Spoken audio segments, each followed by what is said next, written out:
जय हिंद आप सबको। तो चलिए आज का हमारा टॉपिक है गांव, शहर और व्यापार। तो पिछली बार हमने पढ़ा था कि जो लोहे का प्रयोग इस भारतीय उपमहाद्वीप में कब होने लगा। 3000 साल पहले से शुरू हुआ।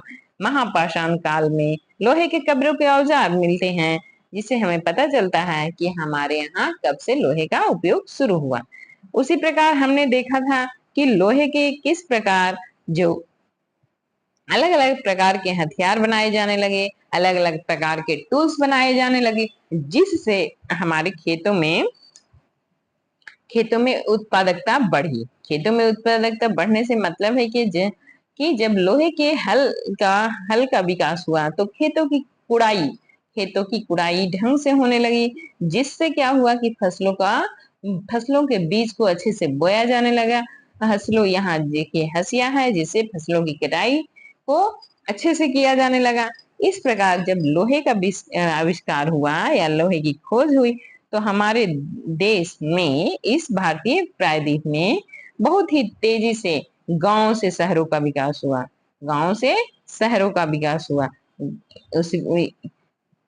इसी प्रकार हमने देखा सिक्कों। तो सिक्कों को हमने देखा कि उस समय जो प्राचीन काल में था, उस समय कौन से प्रकार के सिक्के का चलन था।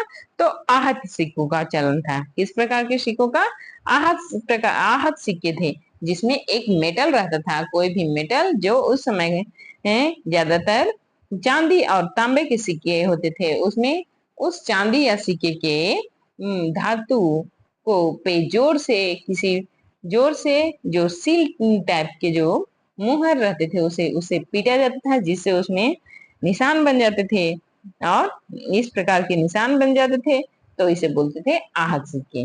और उसी प्रकार हमने देखा था, देखिए विनिमय के अन्य साधन। तो इस संगम साहित्य हमने पढ़ा था। संगम साहित्य क्या है? संगम साहित्य जो दक्षिण भारत में जो हमारे बहुत सारे विद्वानों का जो समूह था, उन सबों ने मिलकर एक साहित्य की रचना की थी। उसे संगम साहित्य, उनको क्या बोला जाता है? संगम साहित्य बोला जाता है। उन्होंने सभा करी थी, उसमें जो साहित्य लिखे गए थे उसे संगम साहित्य कहा। तो उसकी कुछ रचना यहाँ दी गई थी। ये संगम साहित्य की इस छोटी सी कविता को पढ़ो। देखिए, खेतों में सफेद धान गाड़ियों पर लादे जा रहे हैं नमक के लिए। लंबे लंबे रास्ते चांदनी सी सफेद खेत पर, परिवार को समेटे कहीं पीछे छूट न जाए। शहरों से नमक के सौदागर के यूं चले जाने से सिर्फ सन्नाटा रह जाता है। समुद्र के किनारे नमक का बहुत ज्यादा उत्पादन होता था। तो ये कविता जो लिखी गई है, ये नमक उत्पादन कर लिखी गई है। इससे पहले हम देखते हैं नगर अनेक गतिविधियों के केंद्र। नगर जो थे वो अनेक गतिविधियों के केंद्र थे। अक्सर नगर कई कारणों से महत्वपूर्ण हो जाते थे। बोल रहा है जो नगर है वह कई कारणों से महत्वपूर्ण हो जाते थे, जैसे कि मथुरा। उदाहरण के लिए मथुरा, यह 2500 साल से भी ज्यादा समय से यह महत्वपूर्ण नगर रहा है। बोल रहा है कि जो मथुरा, जिसे आज हम कृष्ण की नगरी के रूप में जानते हैं, मथुरा, वह वह आज से प्रसिद्ध नहीं है। यह 2500 साल पहले से प्रसिद्ध है। 2500 साल से भी ज्यादा वर्षों से यह महत्वपूर्ण है, क्योंकि यह यातायात और व्यापार के दो मुख्य रास्तों पर स्थित है। जब प्राचीन एंशिएंट एरा था, तो उस समय ये मथुरा का जो लोकेशन था वो बहुत ही अच्छी जगह पे था। यहाँ पे ये व्यापार के रूप में रहता था, उसका उसको उसकी वरीयता या उसकी महत्ता ज्यादा होती है। जैसे आज भी आप देखते होंगे कि अक्सर रोड के किनारे जो घर होते हैं उसकी वैल्यू ज्यादा होती है। क्यों? या फिर रोड के जहाँ जो मेन हाईवे रहते हैं उनके किनारे के शहर या गांव, उनकी वैल्यू ज्यादा होती है। उस पे बड़े बड़े शहर स्टेब्लिश होते हैं। क्यों? क्योंकि वहां पे आवागमन की सुविधा अधिक होती है। इसमें से एक रास्ता उत्तर पश्चिम से पूर्व की ओर, दूसरा दूसरा उत्तर दक्षिण की ओर जाने वाला था। बोल रहा है कि ये जो भारत को पूर्व की ओर जोड़ने के और दक्षिण की ओर जोड़ने का जो मेन रास्ता था, वह मथुरा से ही होकर जाता था। उत्तर पश्चिम से पूर्व की ओर जाना है तो मथुरा से होकर जाना था, और दक्षिण भी जाना रहता है तो मथुरा से होकर जाना था। इसमें से एक रास्ता उत्तर पूर्व की ओर और उत्तर से दक्षिण की ओर जाने वाला था। शहर के चारों ओर किलेबंदी थी। इसमें अनेक मंदिर थे। आसपास के किसान तथा पशुपालक शहर में रहने वाले के लिए भोजन जुटाते थे। बोल रहा है कि जो आसपास के किसान थे, पशुपालक थे, वो जो शहर में रहते थे उनके लिए भोजन जुटाते थे। मथुरा बेहतरीन मूर्तियों बनाने का केंद्र था। मथुरा में बहुत ही सुंदर सुंदर मूर्तियों बनाने का केंद्र था। मथुरा में बहुत ही सुंदर सुंदर मूर्तियों बनाने का केंद्र था। लगभग 2000 साल पहले मथुरा कुषाणों की दूसरी राजधानी बनी, और कुषाण वंश का शासक जो था उसने अपनी दूसरी राजधानी किसे बनाया?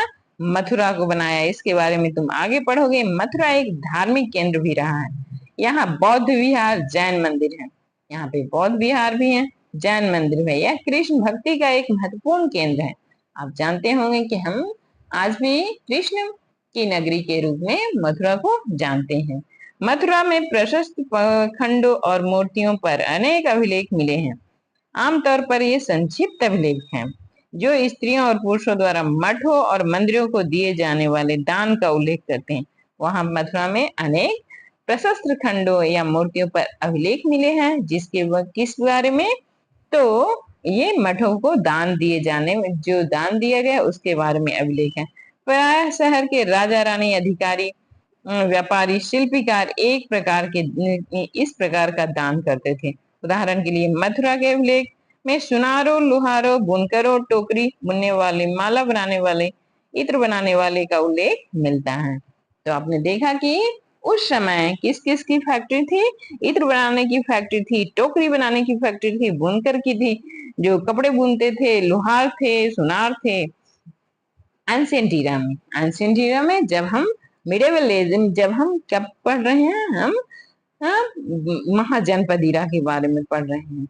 मथुरा के लोगों के व्यवसायों की एक सूची बनाओ। अभी आपने देख लिया कि किस प्रकार की सूची है। सुनार थे, लुहार, बुनकर थे, टोकरी बनाने वाले थे, माला बनाने वाले थे,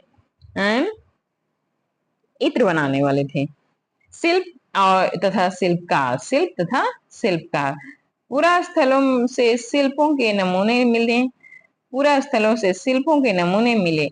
इनमें मिट्टी के बहुत ही पतले और सुंदर बर्तन मिले। बोल रहा है कि इनमें मिट्टी के बहुत ही पतले और सुंदर बर्तन मिले, जिन्हें उत्तरी काली चमकीले पात्र कहा गया, क्योंकि ये ज्यादातर उत्तर उपमहाद्वीप के उत्तरी भाग में मिले। बोल रहा है कि जो जो शिल्प और शिल्पकार, शिल्प मतलब कि जो कारीगरी होती है, तो बोल रहा है पेल पुरा स्थलों मतलब जहाँ पे खुदाई है। शिल्पों के नमूने मिले, शिल्पों के नमूने मिले। इसमें मिट्टी के बहुत ही पतले और सुंदर बर्तन मिले। मिट्टी के बहुत ही सुंदर सुंदर बर्तन मिले, जिन्हें उत्तरी काले चमकीले पात्र कहा जाता है। उसे उसे क्या बोला जाता है? उत्तरी काले चमकीले पात्र। क्यों? क्योंकि यह भारत के उत्तरी क्षेत्र में अधिक पाए गए हैं, इसीलिए इसे उत्तरी काले चमकीले पात्र कहे गए। ध्यान रहे, अन्य दूसरों शिल्पों के अवशेष नहीं बचे होंगे, जैसे कि विभिन्न ग्रंथों से हमें पता चलता है कपड़ों का उत्पादन बहुत महत्वपूर्ण था। उत्तर में वाराणसी और दक्षिण में मदुरै इसके इसके प्रसिद्ध केंद्र थे। यहाँ स्त्री पुरुष दोनों काम करते थे। हो रहा है कि जो आज से बहुत साल पहले, यह जो बीसी का इरा है, उस समय की ये घटना है।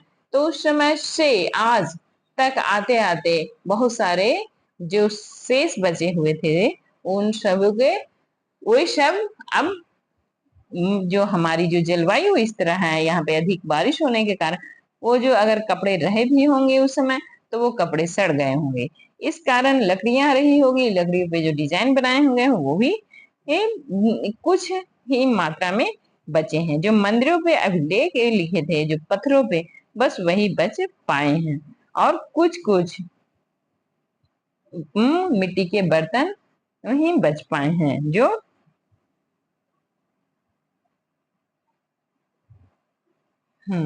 अब देखिए यहाँ उत्तरी काले चमकीले पात्र, उत्तरी काले चमकीले पात्र, एनबीपीडब्ल्यू, एनबीपीडब्ल्यू ये एक कठोर चाक निर्मित धातु की तरह दिखने वाला तथा चमकदार काली सतह वाले पात्र हैं। इसे बनाने के लिए कुम्हार मिट्टी के बर्तनों को भट्ठी पर उच्च तापमान पर रखते थे, जिसके परिणाम स्वरूप इन बर्तनों की बाहरी सतह काली हो जाती थी। इस प्रकार इस पर एक पतली काली लेप भी लगाई जाती थी, जो इस बर्तन को शीशे जैसी चमक प्रदान करता था। बोल रहे हैं कि इसे अलग डिजाइन से बनाया जाता था। पहले तो उसे कुम्हार भट्टियों के ऊंचे तापमान पे भट्टियों के ऊंचे तापमान पे उसे पकाते थे, जिससे वो क्या हो जाता था, उसके बाहरी जो लेयर था वो क्या हो जाता था, काला हो जाता था। और दूसरा क्या हुआ, उसे जब वो काला तो परत हो ही जाता था, और उस पे और काले रंग का लेप लगाया जाता था, जिसे वो शीशे जैसा चमकने लगता था। इसीलिए उसे क्या बोला जाता है, उत्तरी काले चमके पात्र। ध्यान रहे अन्य दूसरे शिल्पों के अवशेष नहीं बचे होंगे, जैसे कि विभिन्न ग्रंथों से हमें पता चलता है। ठीक है, कपड़ों का उत्पादन बहुत महत्वपूर्ण था उत्तर में वाराणसी, जहां हम आज भी देखते हैं। अभी भी वाराणसी एक प्रमुख शहर के रूप में जाना जाता है। दक्षिण में मदुरै इसके प्रसिद्ध केंद्र थे। यहाँ स्त्री पुरुष दोनों काम करते थे। अनेक शिल्पकार या व्यापारी अपने अपने संघ बनाने लगे थे। बोल रहा है कि उसमें जो कार्य करते थे शिल्पकार और व्यापारी लोग, तो वो लोग समूह में काम करते थे। जैसे आज भी देखते हो कि सभी संघ का, किसानों का अलग अलग संघ होता है, व्यापारियों का अलग अलग संघ होता है, हर कम्युनिटी का अलग अलग संघ होता है। तो उस समय भी सभी शिल्पकारों और व्यापारियों का अलग अलग संघ होता था, जिन्हें वे श्रेणी कहते थे। उन्हें क्या बोलते थे, श्रेणी कहते थे। शिल्पकारों की श्रेणियों का काम प्रशिक्षण देना, कच्चा माल उपलब्ध कराना, तैयार माल का वितरण करना था। श्रेणियों का काम क्या होता था, तो श्रेणियों का काम होता था कि आगे प्रशिक्षण देना, कच्चा माल को उपलब्ध कराना, जो कच्चा माल होता था उसको उपलब्ध कराना तथा तैयार माल को कहाँ पे वो बिकेगा इसका व्यवस्था करना। जबकि व्यापारियों की श्रेणियां व्यापार का संचालन करती थी। जो व्यापारी की श्रेणी होते थे वो व्यापार का संचालन करते थे। कहाँ से माल सप्लाई करना है, कहाँ से रॉ मटेरियल आना है, कहाँ पे किस रूट से व्यापार को कहाँ पे बेचना है, कहाँ पे कितना मात्रा में सामान की उपलब्धता है, ये सब को क्या करते थे, व्यापार के श्रेणी देखते थे। श्रेणियों बैंकों के रूप में काम करती थी। जो श्रेणी लोग होते थे वो किस प्रकार बैंकों के रूप में भी काम करते थे, जहां लोग पैसे जमा रखते थे। इस धन का निवेश लाभ के लिए किया जाता था। उससे मिले लाभ कुछ हिस्सा जमा करने वालों को लौटा दिया जाता था, या फिर मठ आदि धार्मिक संस्थाओं को दिया जाता था, या फिर धार्मिक संस्थाओं को दिया जाता था। सूत काटने और बुनने के नियम। बोल रहा है कि सूत काटने और बुनने के नियम। सूत काटा जाता था। ये नियम अर्थशास्त्र के हैं। ये नियम किसके हैं, अर्थशास्त्र के। और अर्थशास्त्र किसने लिखा था, आप बताइए। कौटिल्य ने। कौटिल्य या फिर विष्णुगुप्त ने या फिर चाणक्य, उसी का नाम है। अर्थशास्त्र में उल्लेख किया गया है, इसमें वर्णन किया गया है किस प्रकार एक विशेष पदाधिकारी की देखरेख में कारखानों में सूत की कताई और बुनाई की जाती थी। उन उन पेड़ों के छाल कपास ऊन पेड़ों के छाल, कपास, पटुआ और सन को तैयार करने का काम में विधवाओं, सक्षम अहम अक्षम महिलाओं, भिक्षुणियों, वृद्धा वेश्याओं, बाजार के अवकाश प्राप्त दासियों, सेविकाओं, अवकाश प्राप्त देवदासियों को लगाया जाता था। किस प्रकार के, क्या के लिए, तो सूत काटने और बुनने में। ये क्या कैसे प्राप्त किए जाते थे, ऊन से, पेड़ों के छाल से, कपास से, पटुआ से और सन से। इन्हें इसके काम की और गुणवत्ता के अनुसार पारिश्रमिक देना चाहिए। जिस महिलाओं को बाहर निकलने की अनुमति नहीं थी, वे अपनी दासियों को भेजकर कच्चे माल को मंगवा सकती थी और फिर तैयार माल को उन्हें भिजवा भी सकती थी। कुछ महिलाओं को घर से बाहर निकलने की परमिशन नहीं थी, तो वो अपने दासियों से सामान को मंगवा लेते थे और अपने घर में कार्य करके वो सामान को भेज देते थे। वे औरतें जो कारखाने तक जा सकती थी, उन्हें अपना माल कारखाने तक करके ले जाना पड़ता था, जहां उन्हें पारिश्रमिक मिलता था। इस समय माल को अच्छी तरह से जांचने के लिए रोशनी रहती थी। अगर निरीक्षक उस औरतों की तरफ देखता या इधर उधर की बातें करता तो उसे सजा मिलती थी। बोल रहा है कि अगर निरीक्षक उस महिला से अलग अलग की छेड़खानी करता है या फिर उस तरफ देखता या उससे इधर उधर की बातें भी करता है तो उसे निरीक्षक को क्या किया जाता, सजा दिया जाता था। अगर औरत को अपना काम पूरा नहीं किया तो उसे जुर्माना देना होगा। बोल रहा है कि औरत भी अगर अपना पूरा काम नहीं करती थी तो उसे जुर्माना देना रहता था। हाँ? इसके लिए उनका अंगूठा भी काटा जा सकता था, और इसके लिए एक कड़ी सजा थी, वो क्या थी कि उसे अंगूठा भी काटा जा सकता है। उन महिलाओं की सूची बनाओ जिन्हें निरीक्षक नियुक्त कर सकता था। क्या काम करने के दौरान महिलाओं को मुश्किलें झेलनी पड़ती थी? और है कि क्या काम करने के दौरान उस समय महिलाओं को मुसीबत झेलनी पड़ती थी? इसे आप सोचकर बताइएगा। और अगले टॉपिक में हम पढ़ेंगे सूक्ष्म निरीक्षण अरिका मेडू। तो नेक्स्ट वीडियो में हम फिर मिलते हैं।